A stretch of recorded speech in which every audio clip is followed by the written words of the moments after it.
Now, we change leaders.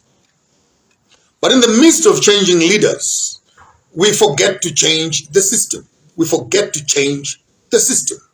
The problem is not the leader. The problem is the system, knowledge of the system, and then use the political power to transform the judiciary, the educational, the health, the prisons, the list then goes on.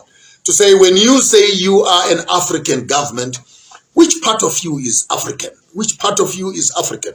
I mean, I'm watching the South African parliamentary procedure on the State of the Nation's address a few days ago.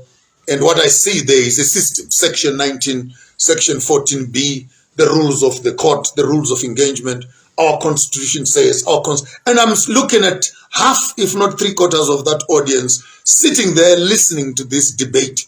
They are totally not informed about what kind of a monster is this we call our democracy. You look again at the revolution, particularly again in South Africa, where I was for a long time, fees must fall.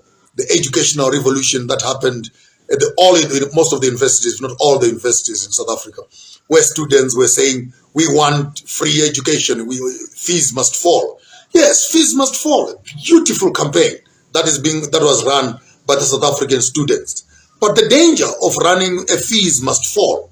You want fees to fall, but the curriculum does not fall. The most reasonable is when the previous generation fought that Afrikaans must be removed from the subjects and people must be taught in English and in local languages. Beautiful and noble as that drive was from our ancestors. But you look into the present day, the change of language from Afrikaans to English did not come with the transformation and the change of the curriculum. Therefore, you remain with the Bantu education, but now being taught in English.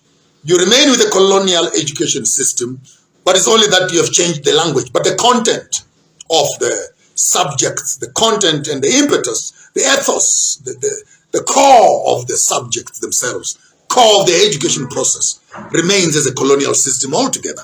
Then you begin to see that the monster that we are dealing with is not as small as in sometimes we make politic around it and say we want a new government, we want a new government. You don't need a new government. You need a new thinking. You need a new system engineers who can transform the colonial system and prioritize Black African needs as top priorities. I want to talk about Zimbabwe for a second. But here we are in Zimbabwe, the Smith regime, with its oppressive traits and the colossal, structures that they put, the power supply units that they put around the country. These power supply units from the Vic Falls, from the Wange, thermal station to the Kariba power station, they were not built for the whole country. They were built for Zisco Steel, Harare, Mutare, Bulawayo, where the 30-20% of the population, which was white population, were living in. Now you look after independence, the problem of urbanization is urbanization.